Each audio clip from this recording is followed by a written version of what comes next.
Nesse vídeo eu quero te provar o porquê que o Bitcoin é superior ao ouro e por que daqui a alguns anos talvez ele seja adotado como uma reserva de valor oficial.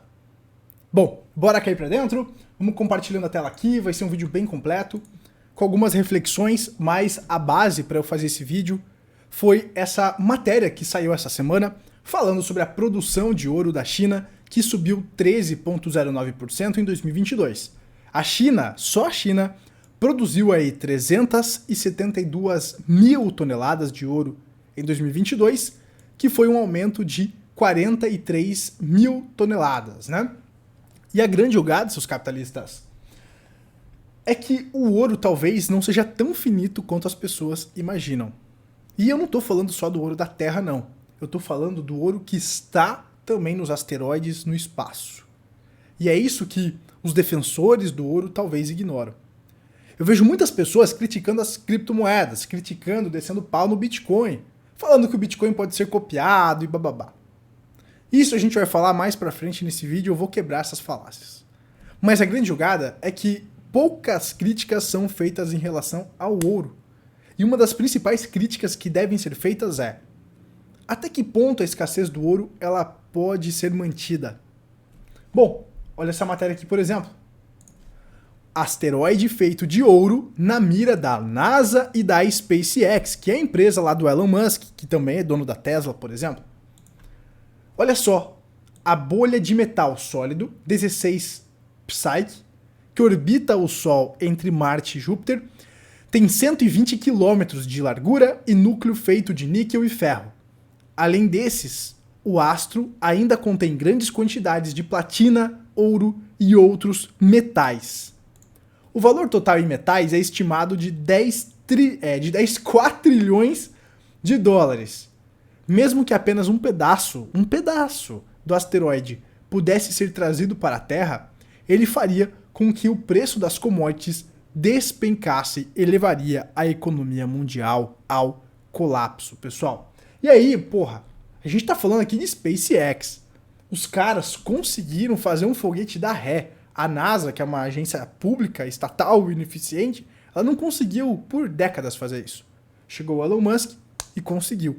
Então a indústria aeroespacial ela está evoluindo muito agora com a entrada pesada da iniciativa privada. E provavelmente daqui a algumas décadas, sim, vai ser possível trazer pedaços desses asteroides espalhados aí pelo espaço. Talvez não seja esse que eu mostrei na matéria, pode ser outro que está mais perto, mas a pergunta que fica é: até que ponto o ouro é realmente escasso? Se o ouro não é tão escasso e um dia ele pode começar a perder o seu valor, qual seria a outra alternativa? Ah, meu amigo, aí entra aqui o Bitcoin. E você vê, por exemplo, a Tesla, que é uma empresa do Elon Musk, você vê aí a Tesla tendo estoques, né, tendo reservas em Bitcoin. Uma parte do caixa, cerca de 245 milhões de dólares, estão em Bitcoin. Isso, falando de uma empresa como a Tesla, é um valor pequeno, mas eu acredito que é um valor que tende a aumentar cada vez mais, principalmente quando o bull market começar.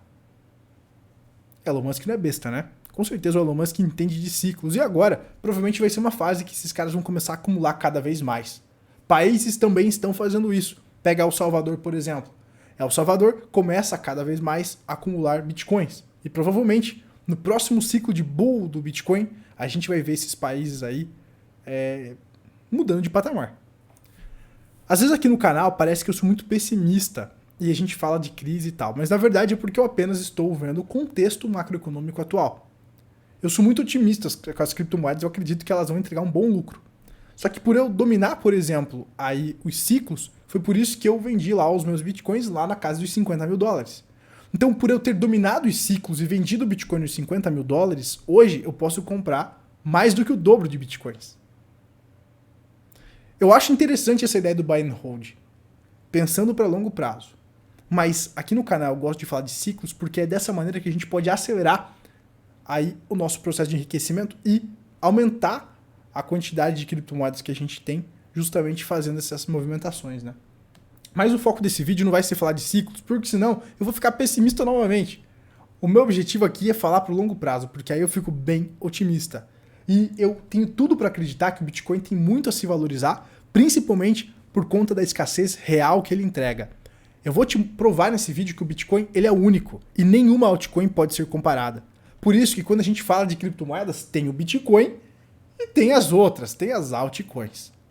Cada vez mais eu vejo um movimento das pessoas compreendendo os fundamentos do Bitcoin. E elas vão compreendendo que esse ativo ele é único por alguns motivos que eu vou trazer para vocês agora. Primeira questão, diferente lá do metalzinho, do ouro, que é um dos... Pô, existe desde que o mundo é mundo, né? Então, o ouro é um ancião. E não é porque eu estou falando aqui do ouro que eu não tenho ele na carteira. Eu tenho sim ouro dentro da minha carteira de frágil, que eu ensino os meus alunos a montarem. Eu tenho ouro, porque sim, hoje ele é a reserva de valor que se provou no tempo. Porque o ouro, como eu estava falando, ele é algo que existe desde que o mundo é mundo. O Bitcoin ele é um bebezinho, ele é um adolescente. Eu gosto de brincar, né? Que o Bitcoin ele é um adolescente rebelde. Por isso que ele é tão instável. Olha o adolescente aí na casa dos 14, 15 anos, que é a idade que o Bitcoin tem. Ele é instável, ele é rebelde, ele faz merda. O Bitcoin ele é isso. O Bitcoin hoje ele é um adolescente rebelde. O ouro não, o ouro é um velho, ancião, caquético, pô. Já existe aí há milênios. Então é claro que ele vai ser mais sólido e mais consolidado. É um mercado muito maior. Só que aí que tá a graça. O Bitcoin, por ser um mercado menor, as criptomoedas, elas têm um potencial de se valorizar ainda muito mais. Principalmente quando as pessoas perceberem que para transportar valor com Bitcoin é muito mais fácil. Dentro de uma carteirinha como essa, que é a Ledger, que eu uso, inclusive aqui na descrição tem um link para você comprar a sua, você pode transportar os seus Bitcoins com segurança e tranquilidade. Você pode transportar dentro de uma carteirinha dessa aqui milhões, bilhões de dólares. Agora, vai fazer isso com ouro para você ver. Carrega um saco de ouro nas costas aí para ver se você consegue transportar isso com facilidade. Vai comprar pão na padaria. Eu já fiz vídeo aqui no canal comprando coisas aqui para minha casa com criptomoedas. Vai fazer isso com ouro. Como é que você vai raspar assim? Você vai chegar lá na padaria. Olha, eu quero comprar aqui um croissant. Aí você raspa assim uma pedra, a barrinha de ouro. Como é que você vai fazer isso? É muito mais difícil fazer as coisas com ouro. Transportar, né? Muito mais difícil. Quando as pessoas começarem a entender, eu acredito que o dinheiro vai começar a migrar dos ativos para as criptomoedas, como já está acontecendo, mas tende a se intensificar cada vez mais. Hoje eu estava vendo sobre a Nigéria, por exemplo. A galera da Nigéria, ela já está entendendo a importância dos criptoativos. Lá a economia é muito bagunçada. Agora eu não vou achar a matéria aqui, mas depois você pesquisa aí, o Bitcoin na Nigéria tava aqui, ó. Eu não vou achar agora, mas o Bitcoin já tava 30 e poucos mil dólares lá na Nigéria, porque lá as pessoas elas usam muito mais os criptoativos, né? Então, quando que as pessoas precisam dos criptoativos? Quando a água bate na bunda. Olha a Rússia, por exemplo. A Rússia foi excluída do SWIFT, que é o sistema de transação americano. E ali foi a gota da água para eles entenderem a importância de ter um protocolo descentralizado que não tem dono. Porque quando um protocolo tem dono, você pode ser excluído, você pode ser dominado. Com o Bitcoin isso não acontece. O que diferencia o Bitcoin das demais altcoins é porque ele não tem dono. Os haters do Bitcoin, eles não conseguem entender que esse é o principal fundamento. Mas imagina você ter um banco 24 horas que se autorregula com o seu algoritmo, a dificuldade da rede, do hash rate da rede, para atender as demandas dos mineradores é decidido tudo automaticamente e que não tem ninguém controlando essa parada. O Bitcoin ele é um banco global aberto 24 horas por dia e não tem ninguém trabalhando nessa parada. Não tem ninguém para falar que o seu país vai ser excluído do sistema e que você não vai mais poder transportar valor agora pelo SWIFT, por exemplo. Não. O Bitcoin ele não consegue ser parado porque ele é descentralizado. Não tem um servidor central, como por exemplo os bancos tradicionais, que se você tacar uma bomba, o site sai fora do ar. Para parar o Bitcoin, você tem que parar a internet. E não ache que é fácil parar a internet. Se parar a internet, a última coisa que você vai se preocupar é com seus Bitcoins. Porque se parar a internet, não vai chegar comida no seu mercado, porque como é que fica a logística? Se parar a internet, muitas das coisas que você tem de facilidade no seu dia a dia vão deixar de existir. Então, cuidado, né, com essas narrativas aí, pessoal. Então, hoje, o grande diferencial do Bitcoin é que ele vai ter um supply ilimitado, de 21 milhões de unidades. Até agora, são 19 milhões 275 mil bitcoins que foram minerados, que estão disponíveis aí para vocês comprarem ou trocarem, transacionarem. Ou seja, 92% do supply do Bitcoin já foi minerado. Então o Bitcoin ele é uma moeda ou um criptoativo desinflacionário. Ele não é deflacionário, ele é desinflacionário, porque ele ainda tem uma inflação. Só que a grande jogada é que a inflação do Bitcoin é menor do que a inflação do dólar, por exemplo, ou do real, certo? Esse aqui é o M2 do Brasil, o agregado monetário do Brasil. Se percebe que cada vez sobe mais, porque o Estado cada vez gasta mais e vai depreciando o poder de compra da nossa moeda. A inflação não é causada pelos capitalistas malvadões, a inflação é uma consequência da depreciação da nossa moeda e isso é causada pelo Estado. Tá? E isso não acontece só apenas no Brasil, mas no mundo todo, como por exemplo aqui nos Estados Unidos, que você vê que a base monetária só aumenta cada vez mais, deteriorando o poder de compra do dólar. E aí, cara, quando a gente pensa em gringo, eles, para se protegerem, eles não vão pro dólar, porra. O brasileiro, ele vai pro dólar, porque o real se deprecia mais do que o dólar. Só que o americano, para se proteger da depreciação da própria moeda, causada pelo Estado, o que o americano faz? Ele sai do dólar e vai pro ouro. Isso é o que eles fazem hoje. Só que isso está mudando, principalmente com os mais jovens. Porque a gente está vendo que o Bitcoin pode ser uma alternativa muito mais eficiente. Então, como eu estava falando, o Bitcoin hoje ele é um adolescente rebelde. Mas quem sabe daqui a 3 ou 4 décadas, ele se consolide cada vez mais. Isso é positivo, porque ele vai se provando como reserva de valor. Eu acredito que ele ainda tem que se provar dessa maneira.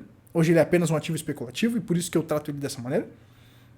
Mas eu acredito que ele tem ainda muito potencial para se provar um ativo de reserva de valor nos próximos ciclos e décadas. Principalmente quando o capital, o market cap dele vai aumentando, ele vai ser menos volátil. A parte ruim é que não vai ter toda essa especulação de ciclos para fazer, então aproveitem aí os ciclos enquanto dá. Mas aqui a base, né, pessoal, do porquê que o ouro se valoriza e o Bitcoin também se valoriza, né, é porque as demais moedas se depreciam. Então até hoje o ouro ele foi um ativo que se provou como uma boa forma de preservar valor. Mas eu acredito que agora o Bitcoin chegou para roubar essa cena. Principalmente quando a gente faz esses questionamentos de será que o ouro é realmente tão escasso quanto você imagina? E se o ouro começa a ficar caro e mais a exploração aumenta, será que ele vai ficar tão escasso assim? Então são perguntas, né, pessoal, que eu faço aí para você refletir. A grande jogada é, quando você vai montar uma carteira antifrágil, é interessante, principalmente agora nesse momento, você ter dólar, ter ouro, mas, pensando no futuro, pode ser interessante você também ter criptomoedas, principalmente o Bitcoin. Por que o Bitcoin é único? Como eu estava falando, ele não tem dono, não tem quem caçar, não tem sede para você acabar com ela. Por exemplo, o Ethereum tem lá o Vitalik Buterin. Se você quer matar o Ethereum, acaba com o Vitalik, sabota a sede deles, faz alguma coisa lá. Aí você acaba com o Ethereum. E o Ethereum não é tão descentralizado quanto se imagina, principalmente depois que ele começou a ser aí Proof of Stake.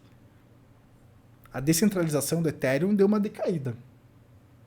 Tanto é que tem plataformas como a Paxful que está deslistando o Ethereum. Eu não estou falando que é o fim do Ethereum, não. Mas eu estou falando que o Bitcoin é a única criptomoeda que realmente é descentralizada. Por exemplo, pessoas que não entendem porra nenhuma de criptomoedas falam que o Bitcoin ele não é escasso, porque ele pode ser copiado. Falar que o Bitcoin pode ser copiado e por isso que ele não é escasso é a mesma coisa que você falar que o ouro ele não é tão escasso porque existem outros metais que podem substituir o ouro. Não, você não pode confundir banana com maçã. O Bitcoin ele é diferente da Litecoin e do Bitcoin Cash, por exemplo. O Bitcoin Cash é um fork do Bitcoin.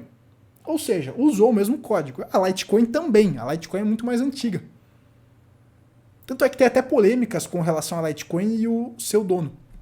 Então, a grande diferença do Bitcoin, da Litecoin e do Bitcoin Cash é que o Bitcoin ele não tem um dono fazendo doideira, o protocolo é aberto e você consegue ver tudo o que está acontecendo com transparência e ninguém vai fazer doideira lá também.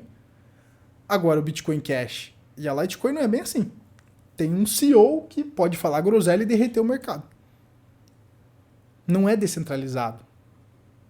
Tem alguém que manda, e tem alguém que pode ser caçado, tem alguém que pode ser morto. E pode bagunçar o ativo. Pode parar o ativo. O Bitcoin não.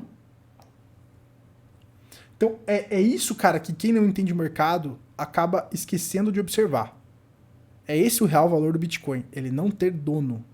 Ele ser um protocolo, um banco 24 horas que está rodando sem parar, que se autorregula e que não precisa ter ninguém para falar o que precisa ser feito. E ele já é o primeiro, é mais consolidado. O Bitcoin é o primeiro, ele está consolidado, cara. Então por isso que eu sou um cara muito otimista com o Bitcoin pro longo prazo. E quando você pensa pro longo prazo e não pensa em surfar ciclos, tá mais do que na hora de você entrar.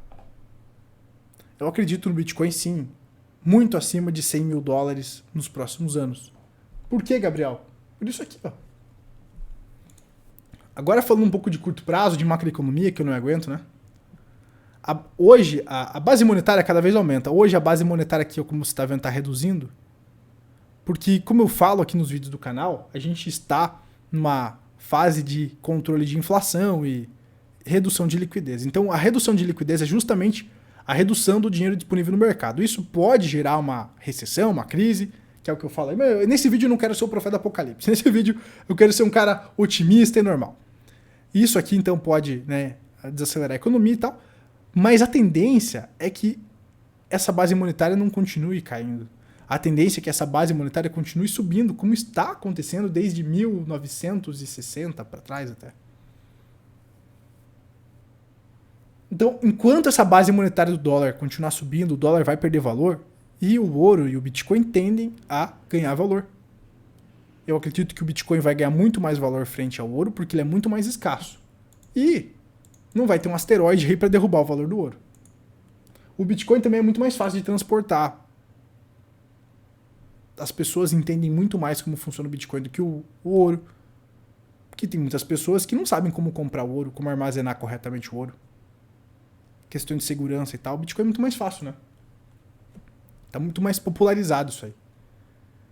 Então, enquanto as bases monetárias subirem, a gente vai ver o real, a gente vai ver o dólar se depreciando. E a ordem de depreciação vai ser o seguinte: o real vai se depreciar mais do que o dólar. Então, se você se posicionar em dólar, você se protege um pouco da depreciação do real. Só que o dólar também está se depreciando. Então, para se proteger da depreciação do real, do dólar, você pode comprar ouro e, dominando os ciclos, comprar o Bitcoin, por exemplo. E por aí vai. Pensando para o longo prazo, você só não pode ficar em real. Então, espero que esse vídeo tenha te ajudado aí, seu capitalista. E é por isso que eu acredito que o Bitcoin é superior ao ouro. Porque ele tem muitas vantagens, principalmente na questão de transação. E ele é realmente escasso. Não existe nada igual ao Bitcoin. E mesmo que tentem copiar, não vai ser possível. Porque sempre vai ter um dono, sempre vai ter alguém por trás. O Ethereum, por exemplo, como eu falei para vocês, não é tão descentralizado quanto vocês imaginam. E isso é um problema para o ativo. O Bitcoin não. Olha essas criptomoedas com dono, quando a SEC vai atrás, o que acontece? Bitcoin não tem esse problema. Quem que vai falar para o Bitcoin ser desligado? Como é que você vai vamos prender o dono do Bitcoin porque ele não para, ele não desliga o protocolo. Não existe isso. Então reflita aí. Se acha que eu estou falando groselha, deixa aqui nos comentários. Se você gostou, deixa aqui nos comentários também, deixa seu like. E a gente se vê na próxima. Um abraço aos capitalistas e, sim, pro longo prazo eu sou bastante otimista com o Bitcoin e eu acredito que a gente vai ver ele acima de 200 mil dólares nas próximas décadas. Tô sendo conservador, né? Um forte abraço aí. Tchau, tchau.